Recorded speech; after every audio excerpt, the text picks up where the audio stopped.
میں آپ کو مثال دوں، اگر آپ کی طبیعت خراب ہے اور ڈاکٹر کے پاس جاتے ہیں، ڈاکٹر کیا بتاتا ہے؟ یہ دوا کھائیے آپ، اور پرہیزی بھی کیجیے گا ساتھ میں۔ اگر شوگر ہے، شکر نہ کھائیے، چاول نہ کھائیے، آلو نہ کھائیے، تو پہلے پرہیزی کریں گے تب وہ دوائیں کام کریں گی۔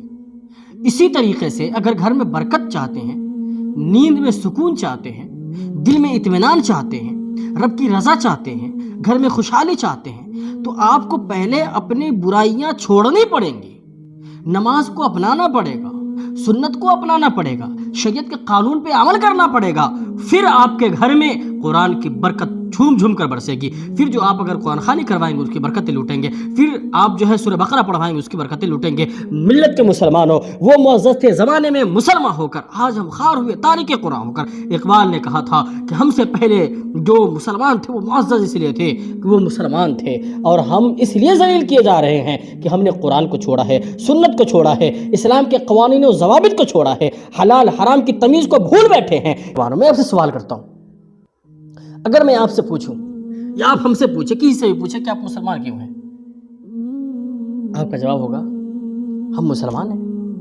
ہم نے کہا کیوں؟ آپ کا جواب یہ ہوگا کہ ہمارے گھر میں چونکہ ہمارے بابا مسلمان، ہمارے دادا مسلمان، ہمارے گھر کا معاشرہ مسلمان، ہمارا قبیلہ قوم مسلمان، خاندان مسلمان، الحمدللہ رب العالمین، اللہ کا لاکھ شکر ہے کہ ہم مسلمان گھر میں پیدا ہوئے تو ہم مسلمان ہیں۔ عید اسی لیے پڑھتے ہیں، بقرعید اسی لیے پڑھتے ہیں، یہ حقیقت ہے۔ پہلو اس کا دوسرا بھی ہو سکتا ہے، لیکن یہ حقیقت ہے۔ جس طرح آپ مسلمان گھر میں پیدا ہوئے تو مسلمان ہو گئے، جس طرح آپ نے جمعہ اور عید اس لیے پڑھی کہ آپ کے گھر میں تمام کے تمام پڑھتے ہیں، بچے کیوں پڑھتے ہیں؟ اسی لیے پڑھتے ہیں، گھر کے سب افراد جا رہے ہیں، چلو ہم بھی چلتے ہیں۔ کاش کتنا ہی اچھا ہوتا کہ گھر کے بڑے بزرگ اگر نماز پڑھتے ہوتے تو بچہ بھی نمازی ہوتا، اگر ماں نماز پڑھتی ہوتی تو بیٹا بھی نماز پڑھتا، اگر باپ نماز پڑھتے ہوتے تو بچہ بھی نماز پڑھتا، اگر گھر میں تمام فرد نماز پڑھتے ہوں گے، پھر آج تم اپنے بچوں کو تنبیہ بہت زیادہ کرنے کی حاجت نہیں ہوتی کہ نماز پڑھ لو۔ کیوں؟ آج اگر حافظ صاحب کسی کو بلائیں اور اگر کہتے بیٹا نماز پڑھ لو، جی حضرت پڑھیں گے، اگر آپ اس کو مزید کہیں اس کے دل میں کیا خیال آتا ہے؟